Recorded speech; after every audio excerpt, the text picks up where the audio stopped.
चलो बच्चा, एक और नया इलास्ट्रेशन जिसमें हम डिस्कस कर रहे हैं ऑपरेटिंग प्रॉफिट रेशियो। तो फर्स्ट ऑफ ऑल बच्चा पढ़ना शुरू करते हैं। From the following information of J company limited give the below calculate the operating profit ratio.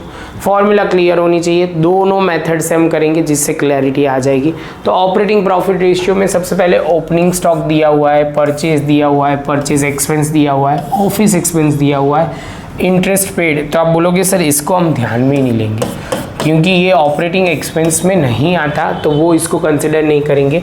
Dividend receive operating other operating income है, अदर देन ऑपरेटिंग इनकम है, उसको consider नहीं करेंगे। डेप्रिसिएशन आएगा, लॉस ड्यू टू एक्सीडेंट, ये non current asset का loss है तो वो नहीं आएगा। सेल्स आएगा, क्लोजिंग स्टॉक आएगा, सेल्स रिटर्न आएगा, इनकम टैक्स हमारे काम का नहीं है। तो फर्स्ट ऑफ ऑल बच्चा स्टार्ट करने के लिए यहाँ पे एज यूजुअल हमने थोड़ा कैलकुलेशन रेडी रखा है। तो देखो बच्चा, फर्स्ट ऑफ ऑल यहाँ पे क्या ध्यान में रखना है, सेल्स दिया हुआ है और सेल्स रिटर्न भी दिया हुआ है। सेल्स में से सेल्स रिटर्न आपको माइनस करना पड़ेगा।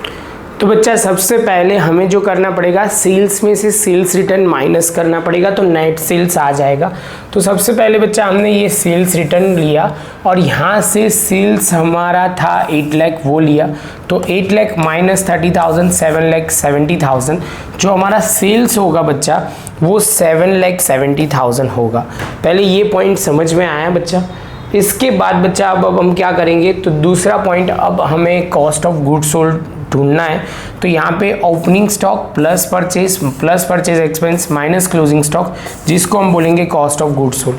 अब बच्चा हम ये मान के चलते हैं आपको ये पॉइंट क्लियर है तो प्रॉब्लम नहीं होगा। जो आपको ये पॉइंट क्लियर नहीं होगा तो बच्चा ये बहुत डिफिकल्ट होगा। आपको ये फॉर्मूला आगे की ग्रॉस प्रॉफिट के वक्त हमने जो करवाया था वो क्लियर होना बहुत ज़रूरी है। तो ये बच्चा कॉस्ट ऑफ गुड्स सोल्ड है।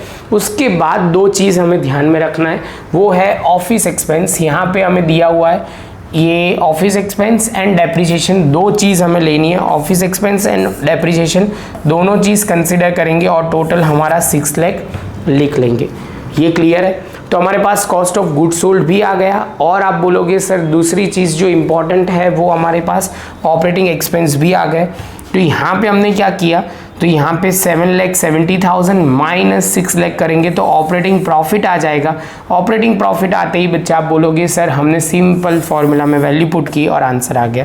अब बच्चा बोलेगा सर हमें ये मेथड से नहीं करना है, हमें तो वही सेकेंड वाली मेथड से करना है जिसमें फॉर्मूला था ऑपरेटिंग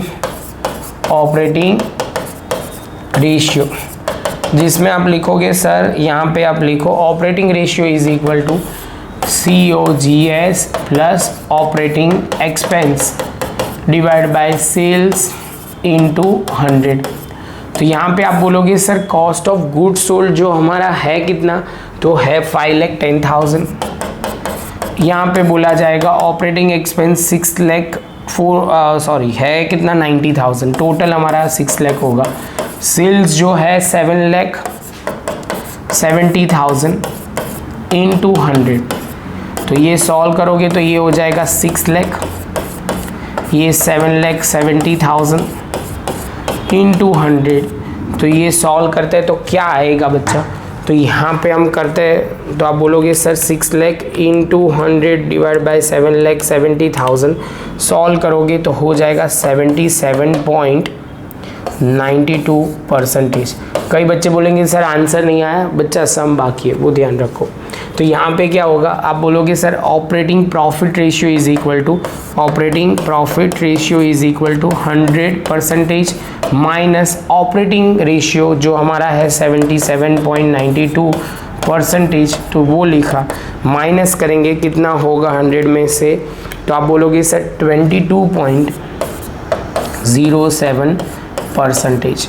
तो ये हमारा 07 बोलो या 70, यहाँ पे एक और 7 भी आ रहा है तो बच्चा बोले तो ये भी लिख सकते हैं 22.078% तो भी चलेगा।